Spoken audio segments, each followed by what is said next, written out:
Selamat pagi adik-adik. Ya, kurang bersemangat. Sekali lagi, selamat pagi adik-adik. Oke, saya Andriana Galuh Senggalangga selaku pemandu untuk acara bincang-bincang interaktif kita pada pagi hari ini seputar kegiatan P5. Jadi pada semester ini ada di kelas 10 kita mengangkat dua tema dalam kegiatan P5 mereka, yaitu gaya hidup berkelanjutan dan kearifan lokal. Hari ini kita akan mengetahui lebih banyak tentang P5 itu sendiri, dan narasumbernya ini tidak lain dan tidak bukan pastinya adik-adik kita kelas 10 yang juga merupakan peserta dalam kegiatan P5 ini sendiri. Mari kita berikan tepuk tangan yang meriah dan mengundang keempat narasumber kita untuk maju ke podium. Yang pertama, Flaviana Aurelian Beas dari kelas 10C dan Clementius Moreno Halode dari 10E, Grace Patricia Ledo dari kelas 10F dan Cristiano Arsafin dari 10A.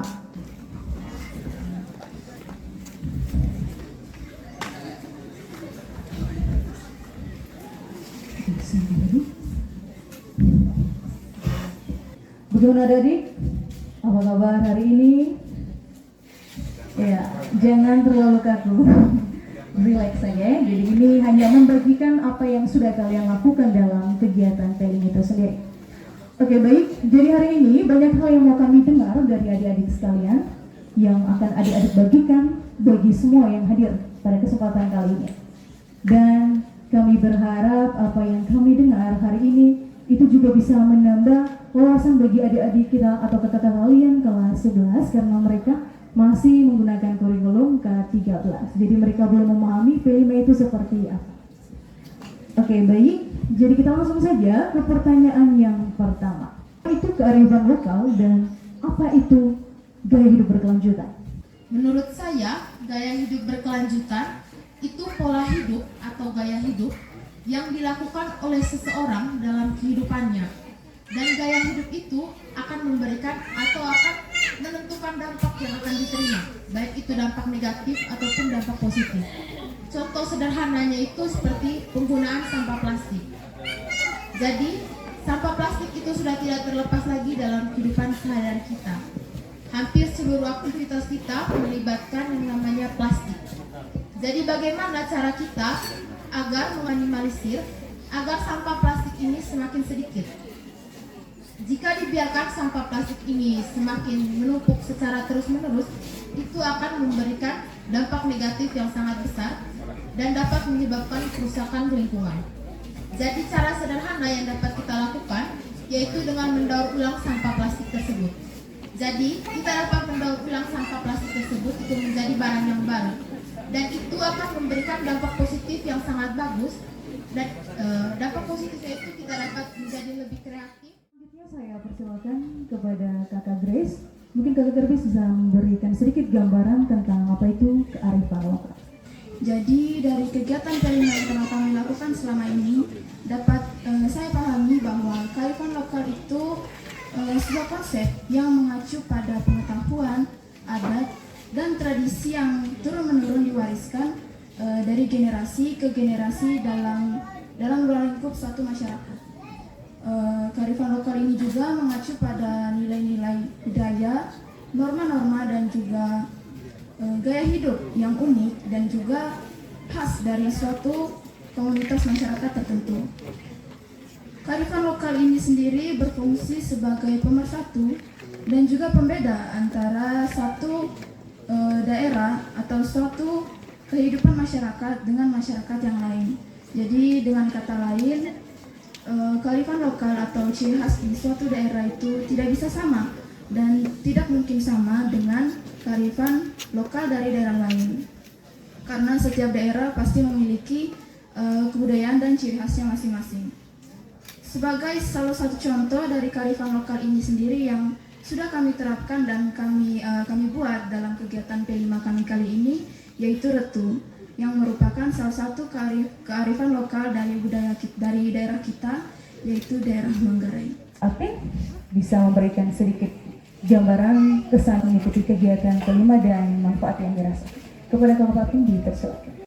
Tentunya yang pertama itu saya merasa senang karena dari metode pembelajarannya itu berbeda.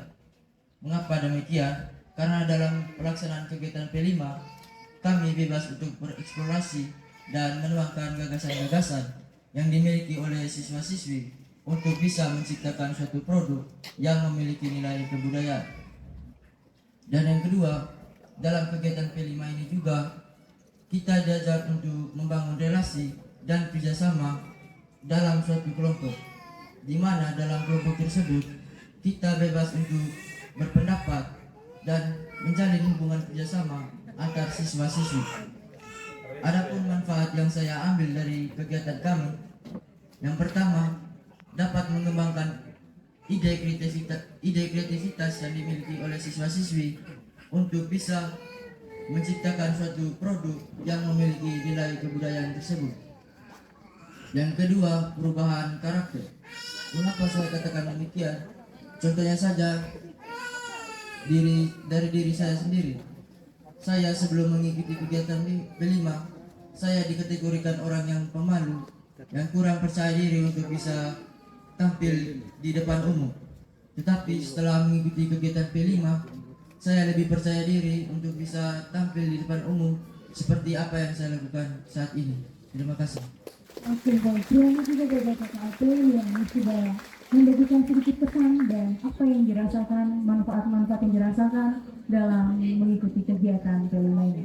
Oke, selanjutnya dari kelompok Gaya Hidup Berkelanjutan, Kak Reno mungkin bisa membagikan sedikit pesan dan manfaat yang dirasakan. Silakan. Pesan bangga. Mengapa saya bangga? Karena pada proses kegiatan P5 kemarin itu kami menciptakan produk yang dimana produk itu sangat-sangat berguna bagi kehidupan kita. Produk itu bisa melindungi bumi serta menjaga makhluk hidup di dalamnya, yaitu ekoenzim dan pupuk kompos. Dan mungkin kita bertanya mengapa kami bangga akan kegiatan ini, karena menurut pemahaman atau pemikiran saya sebelumnya bahwa seseorang bisa menyelamatkan dunia itu tidak bisa dilakukan oleh orang biasa. Tetapi dalam proses kegiatan P5 kemarin saya bisa belajar bahwa sebenarnya kita semua atau orang biasa juga bisa menyelamatkan dunia dengan cara-cara sederhana seperti menerapkan gaya hidup berkelanjutan. Dan yang kedua adalah saya bisa belajar bahwa sesuatu yang sering kali kita anggap dalam kehidupan sehari-hari kita adalah sesuatu biasa. Jika kita membiarkannya begitu saja, itu akan menjadi masalah besar bagi kita. Namun ketika kita bisa memanfaatkannya dengan baik, itu akan menjadi obat yang paling berguna bagi kita, yaitu adalah limbah-limbah rumah tangga atau sampah-sampah yang ada di rumah tangga. Saya mengambil contoh sampah organik, yaitu sisa-sisa kulit buah atau sisa-sisa sayuran yang tidak dipakai, yang dimana sampah-sampah ini ketika kita buang di tempat sampah begitu saja, dalam proses pembusukannya itu tentunya muncul sebuah gas yang disebut dengan gas metana, yang dimana gas ini adalah suatu gas yang sangat berbahaya bagi kehidupan kita. Namun ketika kita bisa memanfaatkannya dengan baik, itu akan menjadi suatu produk yang sangat berguna bagi kehidupan kita, yaitu contohnya ekoenzim dan pupuk kompos. Ketika kita bisa memanfaatkan sampah-sampah itu akan bisa menghasilkan produk yang bisa melindungi bumi serta menjaga makhluk hidup di dalamnya.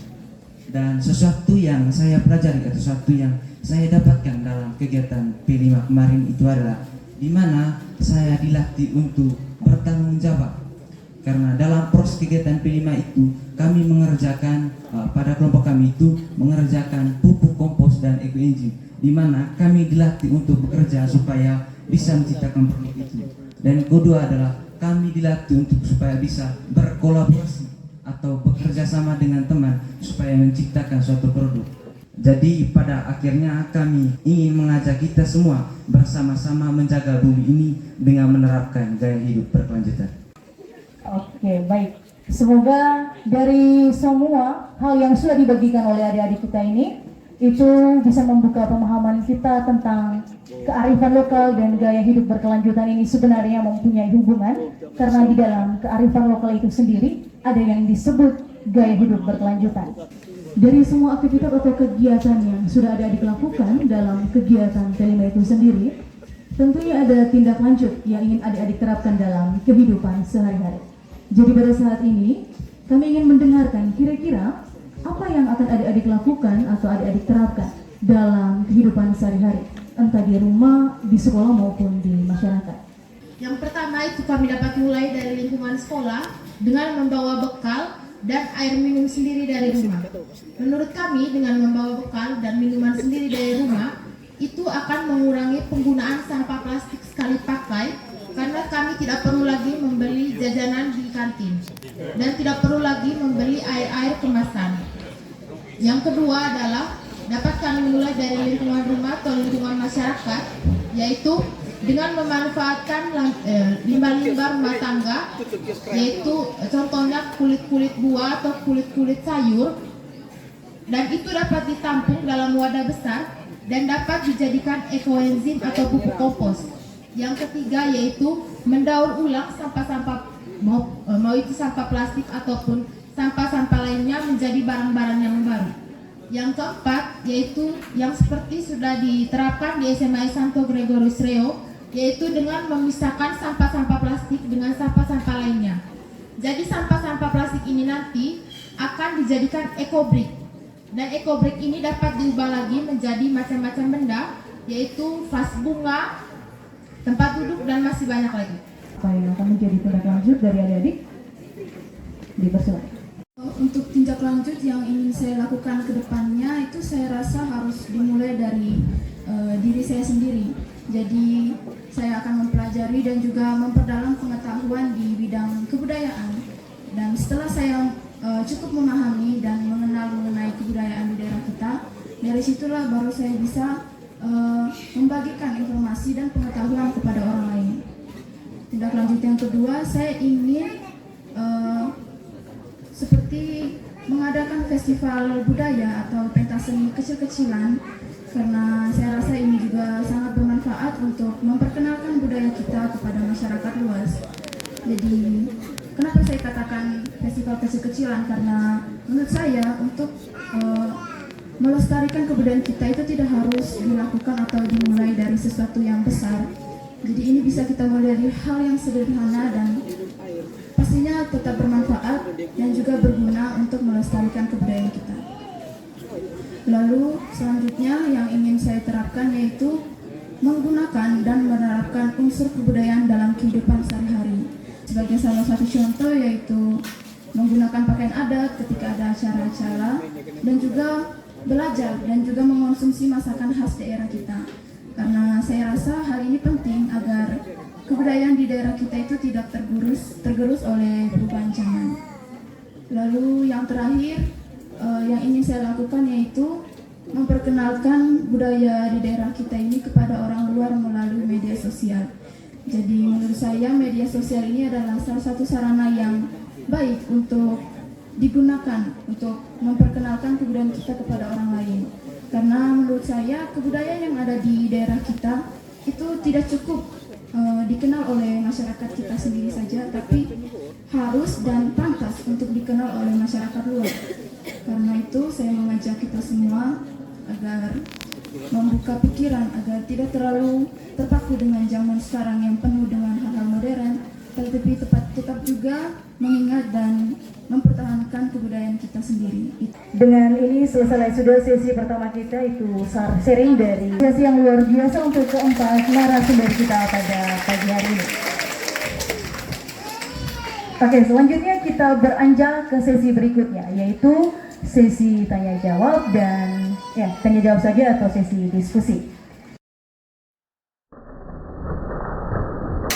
Jadi untuk pertanyaan pertama itu bagaimana cara ekoenzim bisa menyelamatkan dunia?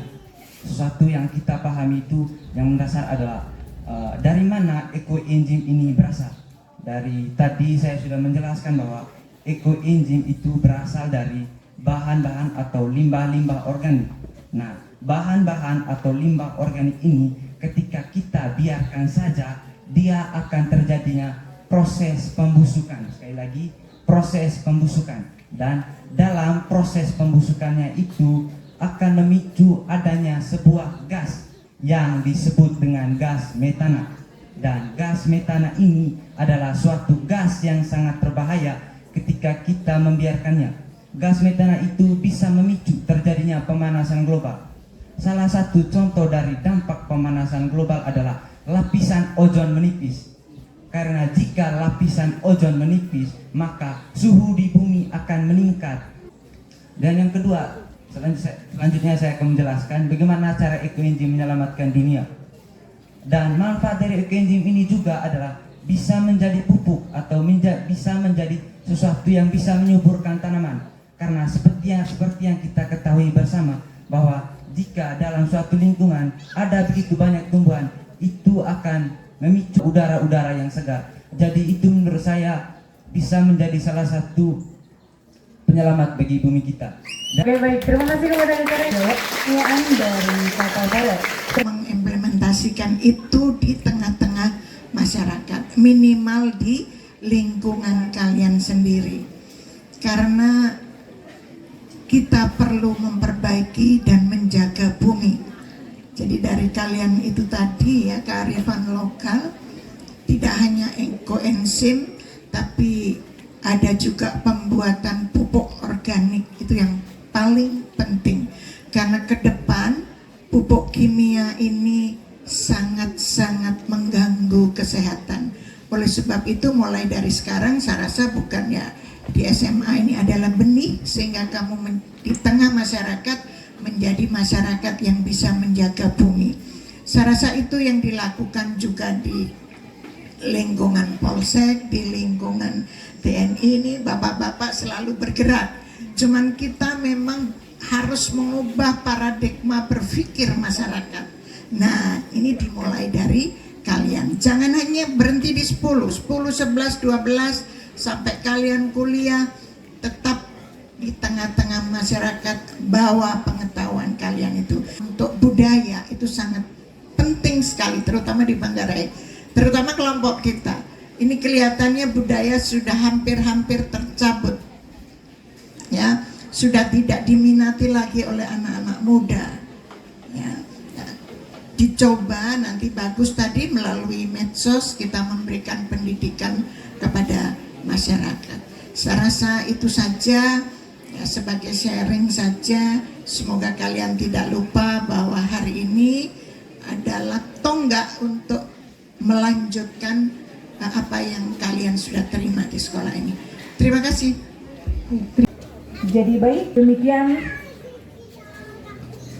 rangkaian bincang-bincang interaktif kita yang sudah dilakukan dengan sangat-sangat baik. Dari keempat narasumber kita sudah memberikan dan membagikan banyak hal tentang kegiatan P5 ini. Jadi ini memberikan sebuah kesimpulan bahwa adik-adik kita memang betul-betul menjalankan kegiatan P5 ini dengan serius, dengan baik, karena mereka sudah mempunyai tujuan bahwa mereka akan menerapkan apa yang sudah mereka dapatkan dalam kegiatan P5 ini dalam kehidupan sehari-hari mereka, entah itu di sekolah, dalam masyarakat maupun di rumah. Dan mari kita berikan apresiasi yang luar biasa sekali lagi untuk keempat narasumber kita.